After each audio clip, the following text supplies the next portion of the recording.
Good morning friends, मैं अभिषेक Pandey bright publication के YouTube channel पर आपका स्वागत करता हूं। आप हमारे चैनल को लाइक कर दीजिए, सब्सक्राइब कर लीजिए और बेल आइकन को भी प्रेस कर दीजिए ताकि आने वाली सारी नोटिफिकेशन आपको मिलती रहे। हम लोग क्लास 9th की साइंस को पढ़ रहे थे और उसमें 4 चैप्टर को ख़त्म कर लिया था और 5वां चैप्टर है प्राकृतिक संपदा। क्या है? प्राकृतिक संपदा, जिसको इंग्लिश में नेचुरल रिसोर्सेस बोलते हैं। क्या बोलते हैं इंग्लिश में? नेचुरल रिसोर्सेस बोलते हैं। सेम चैप्टर आपको क्लास 8 में ज्योग्राफी में पढ़ना था, उसका भी नाम था नेचुरल रिसोर्सेस या प्राकृतिक संपदा, और 9th में भी पढ़ना है। यह एक टोटली ज्योग्राफी का ही पार्ट है, लेकिन हम लोग साइंस में पढ़ रहे हैं। इसमें टोटल ज्योग्राफी से ही रिलेटेड ये चैप्टर है, प्राकृतिक संपदा। इसके क्वेश्चन आंसर को हम लोग देखेंगे। स्थल और जलाशयों पर असमान रूप से वायु के गर्म होने के कारण है। पहला, पवन बनते हैं। दूसरा, वर्षा होती है। तूफान आते हैं। या इनमें से कोई नहीं। इसका राइट आंसर क्या हो जाएगा? पवन बनते हैं। क्या हो जाएगा? पवन बनते हैं। पवन, वायु और आंधी में क्या अंतर है? आपको ये पता है? हाँ, वायु किसको बोलते हैं और पवन किसको बोलते हैं और तूफान किसको बोलते हैं? और नहीं पता हो तो अपने एनसीईआरटी बुक को निकालिएगा और एक बार पढ़ लीजिएगा। जल चक्र, कार्बन चक्र, ऑक्सीजन चक्र आदि क्या है? पहला ऑप्शन है हमारा जैव रासायनिक चक्र है, पर्यावरण चक्र है, जैव चक्र है, या इनमें से कोई नहीं। इसका राइट आंसर हो जाएगा जैव रासायनिक चक्र है। क्या है? जैव रासायनिक चक्र है। क्या है? जैव रासायनिक चक्र है। समझ जाइए कि जल, कार्बन और ऑक्सीजन ये एक रासायनिक तत्व है। रासायनिक तत्व है तो यह रसायन से रिलेटेड होगा। जैव रासायनिक चक्र इन्हें कहा जाता है। ह्यूमस ह्यूमस ह्यूमस क्या है? तो ह्यूमस जो हमारे मृदा की सबसे ऊपरी परत होती है, टॉप मोस्ट सॉइल जो होता है, ऊपरी परत, उसी को ह्यूमस कहते हैं। तो इसमें ऑप्शन में क्या कहता है कि एक कार्बनिक पदार्थ है, मृदा को संरंध्र बनाता है, जल आदि के भूमि के अंदर जाने में सहायक होता है। उपर्युक्त सभी। इसका राइट आंसर हो जाएगा उपर्युक्त सभी, क्योंकि ह्यूमस क्या है? एक कार्बनिक पदार्थ है। ह्यूमस में बहुत सारे मिनरल्स, क्योंकि ह्यूमस बनता है जीव जंतुओं के अवशेष पदार्थों से। जीव जंतु जो मर जाते हैं उन्हीं के अवशेष पदार्थों से ह्यूमस बनता है। ठीक है, इसका राइट आंसर हो जाएगा उपर्युक्त सभी। ये जल आदि जो हमारा सॉइल में पानी जो हमारा मृदा में जाता है वो टॉप मोस्ट सॉइल के माध्यम से ही जाता है। ठीक है,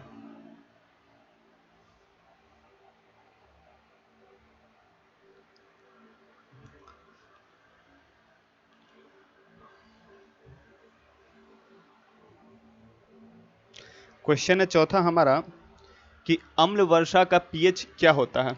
क्या? अम्ल वर्षा का पीएच क्या होता है? पीएच के बारे में आप जानते होंगे। पीएच से हम लोग डिटरमाइन करते हैं कि जो हमारे पास पदार्थ है क्या वो एसिडिक यानी अम्लीय है, बेस यानी क्षारीय है।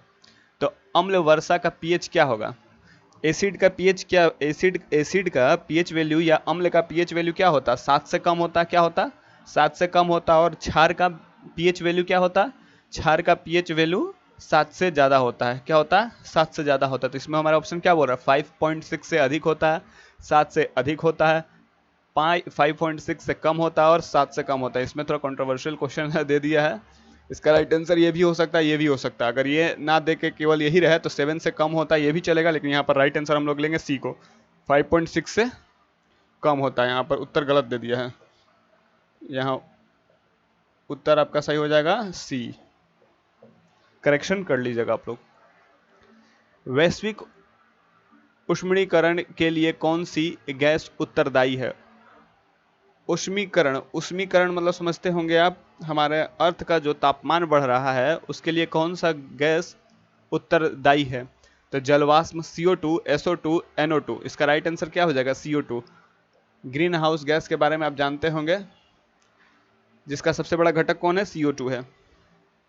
निम्न में कौन नवीकरणीय संसाधन नहीं है? नवीकरणीय संसाधन कहने का मतलब संसाधन क्या होता है पहले आपको ये जानना पड़ेगा। तो संसाधन किसको बोलते हैं? जिस वस्तु का प्रयोग हम लोग अपनी सुविधा के लिए यानी अपना विकास के लिए करते हैं उसी को संसाधन कहते हैं।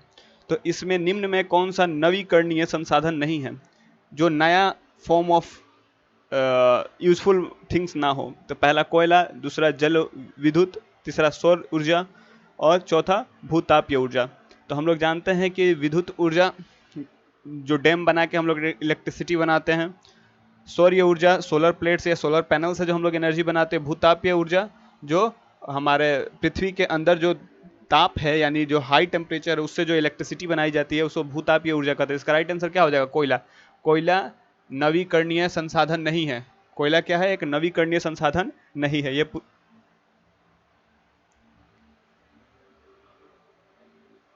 इसका आंसर देख लीजिएगा, सी हो जाएगा।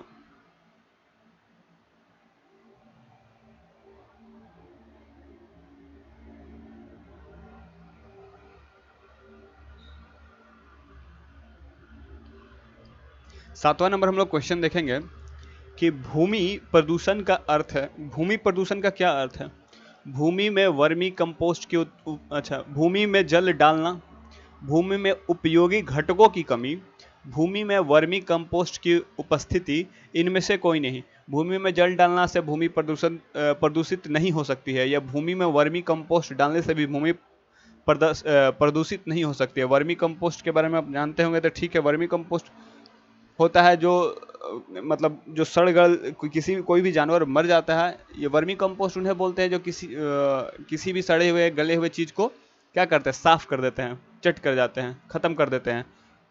इसका राइट आंसर हो जाएगा कि भूमि में उपयोगी घटकों की कमी। क्या हो जाएगा? भूमि में उपयोगी घटकों की कमी। जब हमारी भूमि में मान लीजिए कि फर्टिलिटी कम हो जाएगी, उपजाऊ क्षमता कम हो जाएगा, तो क्या हमारे भूमि वो हमारे लिए क्या हो जाएगी? प्रदूषित नहीं हो जाएगी? वो भूमि प्रदूषित हो जाएगी जब उसका क्या हो जाएगा? फर्टिलिटी कम हो जाए, यानी उपजाऊ क्षमता कम हो जाए। मिट्टी की उर्वरकता के संरक्षण के लिए कौन आवश्यक है? फसल चक्र, भूमि को परती छोड़ना, ह्यूमस का प्रयोग, उपयुक्त सभी। तो आप जानते होंगे फसल चक्र, अगर आप बिहार से हैं तो आप जानते होंगे बिहार या भारत एक कृषि प्रधान देश है तो हर जगह खेती होती ही होगी। फसल चक्र आप जानते होंगे कि हमारे घर में या हमारे जो गांव में खेती होती है तो हर बार एक ही फसल नहीं उगाया जाता है। कभी धान बोया जाता है तो कभी उसमें मक्का बोया जाएगा तो कभी गेहूं बोया जाएगा। ये रोटेट किया जाता है, क्रॉप्स को रोटेट करके बोया जाता है, यानी कल्टीवेट किया जाता है। तो भूमि को परती छोड़ना, भूमि को परती छोड़ना जानते होंगे कि 1 साल 1.5 साल के लिए या 6 महीने के लिए हम लोग अपने खेत को छोड़ देते हैं ताकि उसकी फर्टिलिटी जो कम हो गई है वह पुनः उसमें वापस आ सके। ह्यूमस का प्रयोग, हम लोग ह्यूमस का भी प्रयोग करते हैं, यानी खाद का भी प्रयोग करते हैं। ह्यूमस क्या होता है? हमारे फसल के लिए अत्यंत आवश्यक होता है, जो हमारा इंस्टेंट क्या देता है? बूस्ट देता है। इसका राइट आंसर हो जाएगा उपयुक्त सभी। उपयुक्त सभी इसका राइट आंसर हो जाएगा। ठीक है। अम्ल वर्षा का मुख्य अवयव है। अम्ल वर्षा जो होता है उसका मुख्य अवयव कौन है? तो H2SO4, HNO3, HCl, H2CO3। ये क्या है? सब एसिड है। क्या है? सब एसिड है। ये सब के सब एसिड है। इसका नाम है hydrochloric acid, nitric acid, hydrochloric acids, carboxylic acid. तो इसका राइट आंसर हो जाएगा H2SO4 सल्फ्यूरिक एसिड, क्योंकि सल्फर डाइऑक्साइड HO2 पानी में मिलकर अम्ल वर्षा कराता है। क्या करता है? HO2 पानी में मिलकर अम्ल वर्षा कराता है। तो इसका राइट आंसर हो जाएगा H2SO4। H2SO4 अम्ल वर्षा का मुख्य अवयव है। ओजोन परत निम्न में से किसमें उपस्थित होती है? जो हमारा वातावरण है, जो हमारा एटमॉस्फेयर है, उसको 5 सब कैटेगरी में डिवाइड किया जाता है। क्या किया जाता है? 5 सब कैटेगरी में डिवाइड किया जाता है। टोपोस्फेयर, स्ट्रेटोस्फेयर, आप याद कर लीजिएगा, बुक में दिया होगा, हिंदी में दिया होगा, यहाँ पर इंग्लिश में लिख दिया गया है। अच्छा, इसको भी हम लोग डील कर लेंगे। ओजोन परत निम्न में से किस में उपस्थित होता है? इसका राइट हो जाएगा स्ट्रेटोस्फेयर में। स्ट्रेटोस्फेयर में हमारा ओजोन मौजूद रहता है। किसमें? स्ट्रेटोस्फेयर में। इसका राइट आंसर हो जाएगा स्ट्रेटोस्फेयर। ट्रोपोस्फेयर हमारा पहला ये रहता है, क्या वातावरण का लेवल रहता है। ठीक है। इसका राइट आंसर हो जाएगा स्ट्रेटोस्फेयर।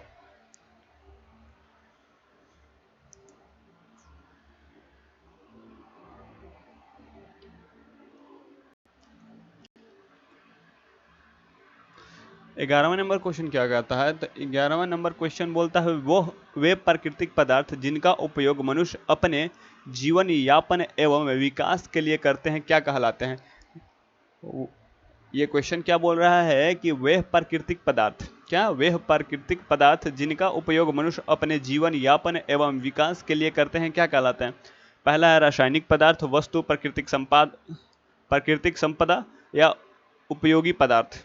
क्या?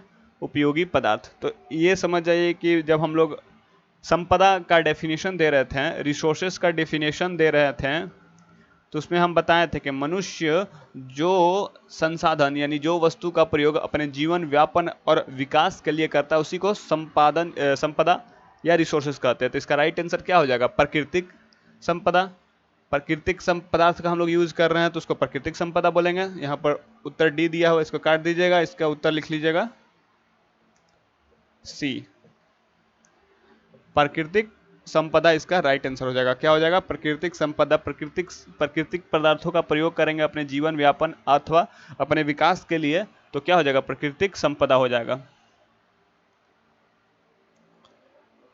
ओजोन 12वां नंबर हमारा क्वेश्चन क्या बोलता है कि ओजोन गैस पाई जाती है। इसके पहले भी हम लोग क्वेश्चन किया था कि ओजोन गैस किस परत में पाई जाती है, तो हमने उसका आंसर दिया था स्ट्रेटोस्फीयर में। वैसे ही हिंदी में दिया गया, उस समय इंग्लिश में उसको लिखा गया था उनका नाम, अब यहाँ पर उनका नाम हिंदी में है। तो इसका राइट हो जाएगा समताप मंडल। समताप मंडल में ओजोन O3, ओजोन को क्या बोलते हैं? O3, जो कहाँ पाया जाता है? समताप मंडल में। राइट आंसर सी सही है।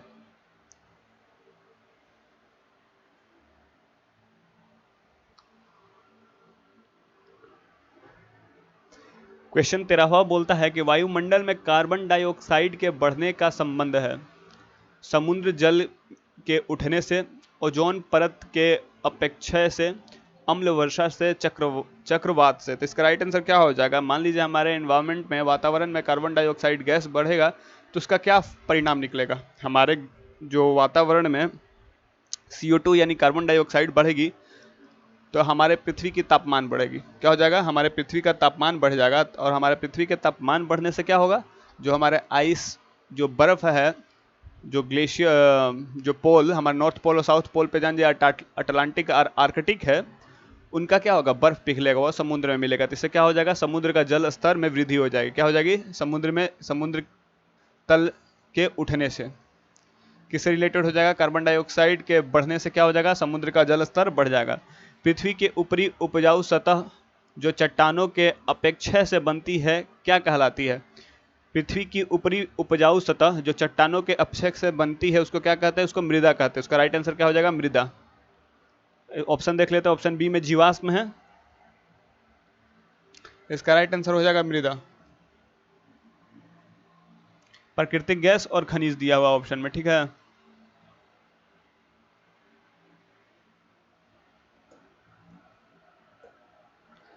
क्वेश्चन यहां बोल रहा है कि लाइकेन निम्न में किस जगह मिलते हैं? क्या होता है? लाइकेन निम्न में किस जगह मिलते हैं?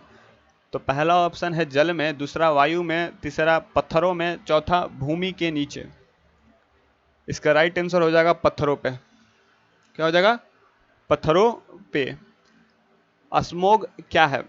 स्मोग क्या है? तो कोहरा, धुआं, कोहरे और धुआं, कोहरा और धुएं का विषैला मिश्रण को स्मोग कहते हैं। आप हमेशा न्यूज़ में सुनते होंगे कि दिल्ली की जो वातावरण है खराब हो गई है, धुंध कोहरे स्मोग से भर चुकी है। स्मोग क्या होता है?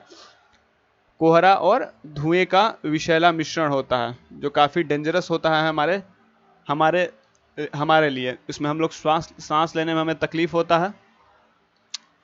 इसका राइट आंसर हो जाएगा डी, कोहरा और धुआं का विषैला मिश्रण।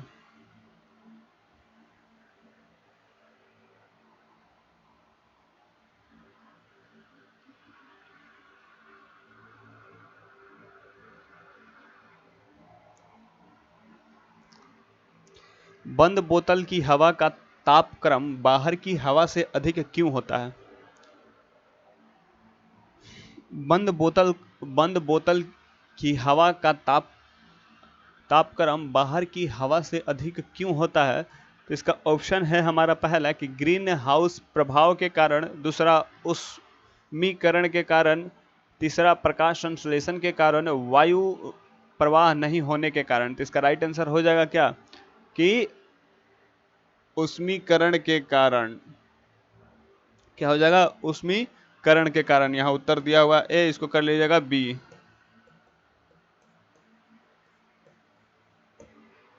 वायुमंडल में CO2 गैस स्थित होती है। वायुमंडल में CO2 गैस कैसे स्थिर होती है? क्वेश्चन क्या बोल रहा है कि वायुमंडल में CO2 गैस कैसे स्थिर होती है। उसके पीछे क्या कारण है कि हमारे इन्वायरमेंट में यानी हमारे वातावरण में CO2 का एक क्या होता है, लेवल बना हुआ है, मतलब कांस्टेंट बना हुआ है। प्रकाश संश्लेषण से, सूर्य की किरणों से, ग्रीन हाउस प्रभाव से, या दहन की क्रिया से। इसका राइट आंसर क्या हो जाएगा, प्रकाश संश्लेषण से। क्या हो जाएगा राइट आंसर, प्रकाश संश्लेषण से। प्रकाश संश्लेषण में क्या होता है कि प्रकाश संश्लेषण में जो हमारे पेड़ पौधे होते हैं वो CO2 गैस को लेते हैं अपनी खाना बनाने के लिए, यानी एनर्जी बनाने के लिए, और ऑक्सीजन गैस को छोड़ते हैं। तो हमारा CO2 का कंजम्पशन कौन करता है, पेड़ पौधे करते हैं। और किस प्रोसेस से करते हैं, तो प्रकाश संश्लेषण से, यानी फोटोसिंथेसिस से।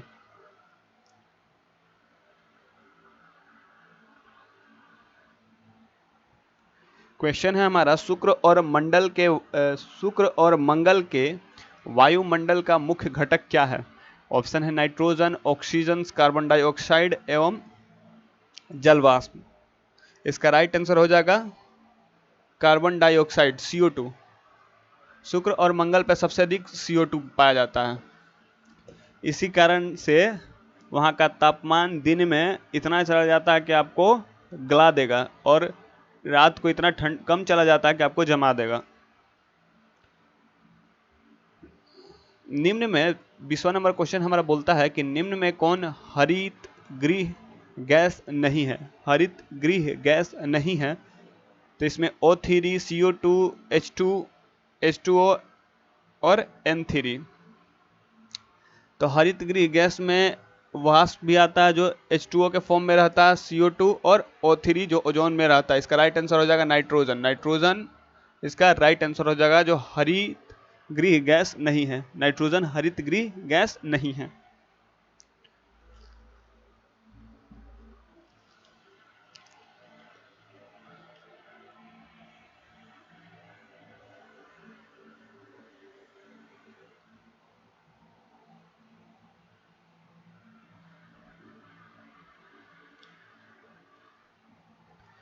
क्वेश्चन है कि पृथ्वी की बाहरी परत को क्या कहते हैं? पृथ्वी की बाहरी परत को क्या कहते हैं? स्थलमंडल, जलमंडल, वायुमंडल या क्षोभ मंडल। इसका राइट आंसर हो जाएगा वायुमंडल। राइट आंसर क्या हो जाएगा, वायुमंडल।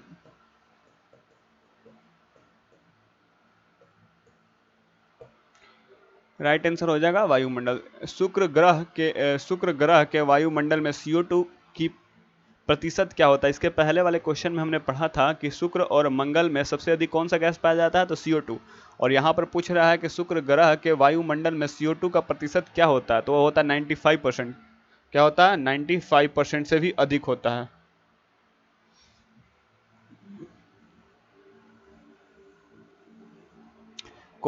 कोहरा एक कोलाइड अवस्था है, इसे क्या कहते हैं? एरोसोल, इमल्शन, सॉल या जेल। इसको कहते हैं एरोसोल। क्या कहते हैं, कोहरा एक कोलाइड अवस्था है, इसको क्या कहते हैं, एरोसोल।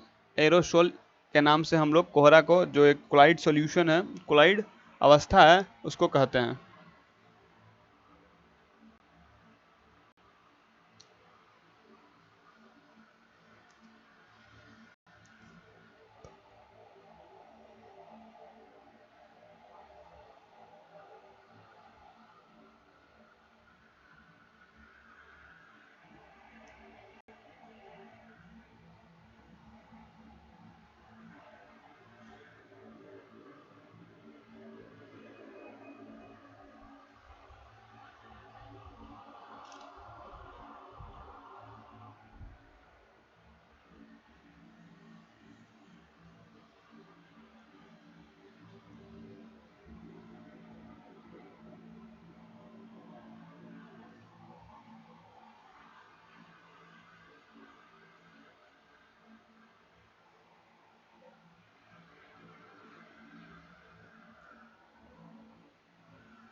24वां नंबर हमारा क्वेश्चन बोलता है कि पश्चिमी विक्षोभ से किस राज्य में वर्षा होती है। क्या पश्चिमी विक्षोभ जो हमारे भारत में आती है उससे किस राज्य में वर्षा होती है। तो इसका राइट आंसर क्या हो जाएगा, बिहार, बंगाल, तमिलनाडु और हरियाणा। इसका राइट आंसर हो जाएगा हरियाणा। हरियाणा राज्य में क्या होता है, पश्चिमी विक्षोभ से वर्षा होता है। किस किस राज्य में भारत में पश्चिमी विक्षोभ से वर्षा होती है, तो हो जाता है हमारा नॉर्थ वेस्टर्न राज्य। दो हमारे पाकिस्तान के इलाके में जो हमारे राज्य पड़ते हैं उन राज्यों में क्या होता है, पश्चिमी विक्षोभ से वर्षा होता है। बिहार में ना जो आप मैंगो शावर का नाम सुने होंगे वो आता है। तमिलनाडु में रीटेयरिंग मानसून, जो मानसून गुजरता है उससे वर्षा होता है।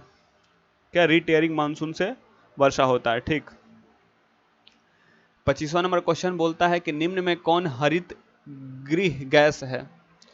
इसमें से कौन सा हरित गृह गैस है। इसके पहले वाले क्वेश्चन में हमने देखा था कि कौन सा गैस हरित गृह गैस नहीं है। तो इसका राइट आंसर क्या हो जाएगा, इसका राइट आंसर हो जाएगा मीथेन, CH4। मीथेन क्या होता है, हरित गृह गैस होता है। इसमें नाइट्रोजन नहीं होता है, हाइड्रोजन भी नहीं होता और ना ही ऑक्सीजन होता है, ठीक।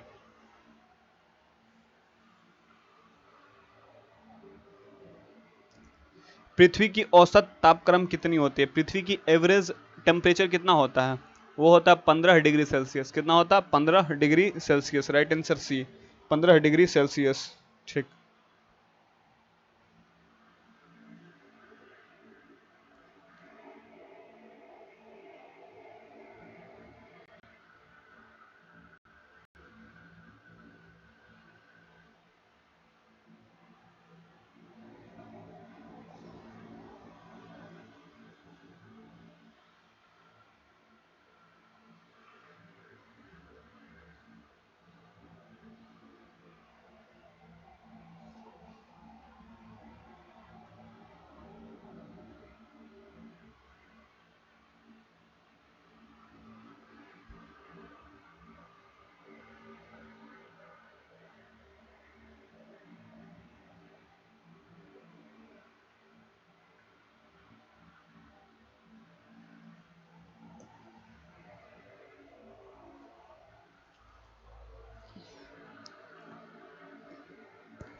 सत्ताईसवां नंबर हमारा क्वेश्चन बोलता है कि निम्न में कौन वैश्विक उष्मीकरण में योगदान नहीं करता है। CO2, जलवाष्प, CFC। CFC से आप वाकिफ होके जो हमारा फ्रिज या रेफ्रिजरेटर होता है इससे ये गैस निकलती है, इसका नाम होता है क्लोरोफ्लोरोकार्बन। क्या होता है, क्लोरोफ्लोरोकार्बन। जलवाष्प या नाइट्रोजन, इसका राइट आंसर हो जाएगा डी, नाइट्रोजन। नाइट्रोजन का कोई काम नहीं है हमारे एनवायरमेंट यानी हमारे पृथ्वी के तापमान को बढ़ाने में, क्योंकि इसका कार्य रहता तो हमारे पृथ्वी में आप जानते होंगे कि सबसे अधिक नाइट्रोजन गैस पाया जाता है, जो कितना होता है 78% नाइट्रोजन गैस पाया जाता है। तो अगर ये उत्तरदायी रहता तो हमारे सोच लीजिए कि हमारी पृथ्वी का तापमान क्या होता, और हमारे पृथ्वी पे कितना कार्बन डाइऑक्साइड CO2 पाया जाता, वो तो 0.03% पाया जाता। तब ये हाल है।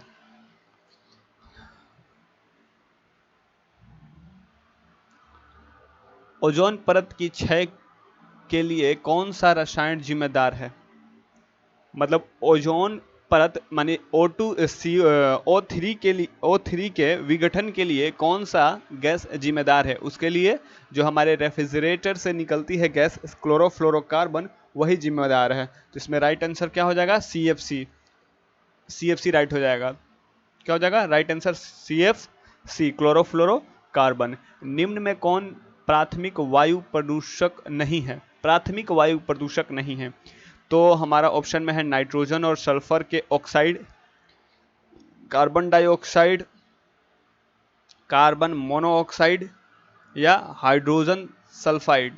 तो हमारे वायु प्रदूषक के प्राथमिक प्रदूषक नहीं है। इसका क्या हो जाएगा right answer, carbon dioxide. Carbon dioxide हमारे वायु का प्राथमिक प्रदूषक नहीं है।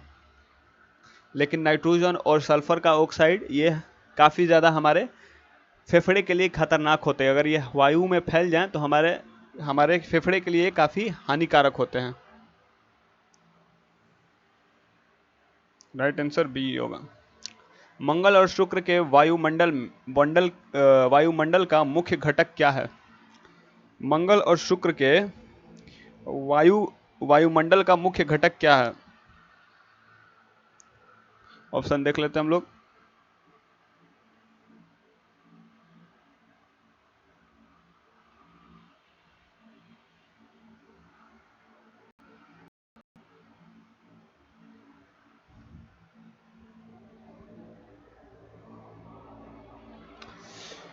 इसके पहले वाले क्वेश्चन था कि मंगल और शुक्र की वायुमंडल का मुख्य घटक क्या था, तो CO2 95% से भी ज्यादा शुक्र और मंगल पर पाया जाता है। वहां का वातावरण में सबसे अधिक कौन सा गैस मौजूद है, तो वो CO2 है। अम्ल वर्षा शब्द का उपयोग सर्वप्रथम किसने किया था? रॉबर्ट विलियम द्वारा, रॉबर्ट वॉयल द्वारा, रॉबर्ट अंगशन द्वारा या सुंदर लाल बहुगुणा द्वारा? इसका राइट आंसर हो जाएगा रॉबर्ट अंगशन द्वारा। सबसे पहले अम्लीय वर्षा एसिड रेन नाम से वर्षा को इन्होंने ही बोला था। इनका नाम क्या था? रॉबर्ट अंगशन द्वारा, रॉबर्ट अंगशन द्वारा। पारावैंगनी किरणों तथा O2 के टकराव से क्या बनता है? जो पारावैंगनी किरण जिसको यूवी रे बोलते हैं, अल्ट्रा वायलेट रे, और O2 के टकराव से क्या बनता है? तो CO2 नहीं बनता है, NO2 नहीं बनता है, NH3 इसका राइट आंसर हो जाएगा O3 यानी ओजोन, O3 यानी ओजोन। ये आगे पढ़िएगा अब जाके कि ओजोन का फॉर्मेशन कैसे होता है, ये आप लोग को आगे पढ़ना है।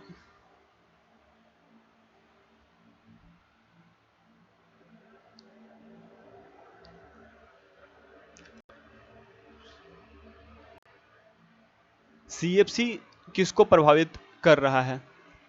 हमने CFC के बारे में जाना, CFC कहाँ से निकलता है और इससे सबसे अधिक कौन सा वायुमंडल का भाग प्रभावित होता है? तो CFC को बोलते हैं क्लोरोफ्लोरोकार्बन, और इससे सबसे अधिक प्रभावित किसी को करता है तो O3 यानी ओजोन को करता है। ये हमारे ओजोन को कमजोर कर रहा है, जिससे क्या हो रहा है, अल्ट्रा वायलेट रे डायरेक्ट हमारे अर्थ सरफेस पे आ जा रही है, जिससे स्किन कैंसर या बहुत सारे रोगों होने के खतरा बढ़ गया है। कुल उपलब्ध जल का कितना प्रतिशत खारा है? आप जानते ही होंगे कि 97% जो हमारा जो भी मीठे पानी जो हमारा जल मौजूद है हमारे अर्थ सरफेस पे, हमारे पृथ्वी पर, उसका 97% केवल खारा है, जिसका प्रयोग हम लोग पीने के लिए यानी अन्य हमारे डे टू डे लाइफ में नहीं कर पाते हैं। मात्र 3% ही पानी जो पूरे विश्व में है जिसका प्रयोग हम लोग अपने दैनिक जीवन के लिए कर सकते हैं। जल में मरकरी की उपस्थिति से कौन सा रोग होता है? इसका ऑप्शन है कोलेरा, टाइफाइड, धारण बुखार या मीना माटा इसका राइट आंसर हो जाएगा। क्या हो जाएगा? मीना माटा इसका राइट आंसर हो जाएगा। जल में जब मरकरी की उपस्थिति हो जाती है तो हम लोगों को मीना माटा नामक रोग हो जाता है।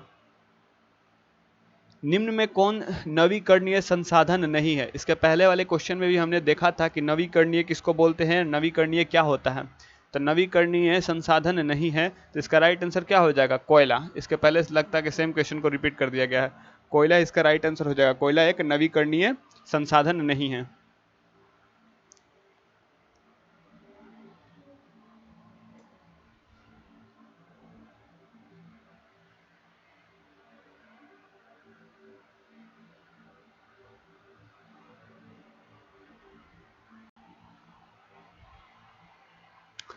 सैंतीस नंबर हमारा क्वेश्चन बोलता है कि निम्न में से किसको वायुमंडल का सुरक्षा कवच कहा जाता है?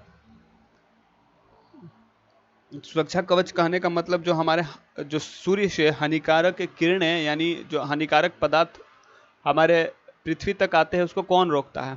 तो उसको कौन रोकता है? उसको O3 यानी ओजोन रोकता है, जिसका नाम है अल्ट्रा वायलेट रे, यूवी रे। पारावैंगनी किरण जो सूर्य से आती है वो बहुत ही जहरीली अथवा खतरनाक होती है, जो हमारे शरीर को काफ़ी हानि पहुंचा सकती है, उसको छानने का काम यानी रोकने का काम कौन करता है? तो O3 यानी ओजोन करता है। कौन करता है? O3 यानी ओजोन करता है। निम्नलिखित में से कौन अनवीकरणीय संसाधन नहीं है? अनवीकरणीय संसाधन नहीं है, तो इसका ऑप्शन है CO2, कोयला, पेट्रोलियम, O2। अनवीकरणीय, इसका राइट आंसर बी और सी दोनों हो सकता है। क्या हो सकता है? बी और सी दोनों हो सकता है। ये तो हो ही नहीं सकता CO2 और O2, तो इसका ऑप्शन गलत कर दिया गया है। इसका राइट आंसर में कोयला और पेट्रोल दोनों लिख सकते हैं, तो इसका क्या हो जाएगा? बी या सी, बोथ। प्रकाश संश्लेषण में किसकी प्राप्ति होती है? जो प्रकाश संश्लेषण करते हैं पौधे, उससे क्या प्राप्त होता है? ऑप्शन में है O2, कोयला, CO2 या इनमें से कोई नहीं। इसका राइट आंसर हो जाएगा ए, O2। क्या होता है कि जो पौधे होते हैं वो CO2 गैस जो हमारे इन्वायरमेंट में है उसको लेते हैं और O2 छोड़ते हैं, यानी ऑक्सीजन को छोड़ देते हैं। CO2 गैस का उपयोग वो लोग फोटोसिंथेसिस यानी अपने खाना को बनाने के लिए करते हैं। तो इसका राइट आंसर हो जाएगा O2। ऑक्सीजन की प्राप्ति होती है प्रकाश संश्लेषण में। प्रोडक्ट कौन बन के आता है? ऑक्सीजन।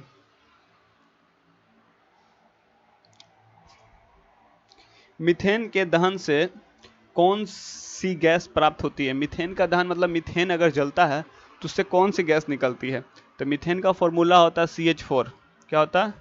CH4। इसको हीट करेंगे तो क्या हो जाएगा? CO2 का फॉर्मेशन होगा प्लस H2O का फॉर्मेशन होके ये खत्म हो जाएगा, यानी CO2 बाई प्रोडक्ट बनता है। तो इसका राइट आंसर हो जाएगा CO2। कौन सा गैस बनता है? मीथेन के दहन से कौन सा गैस प्राप्त होती है? तो CO2 प्राप्त होता है।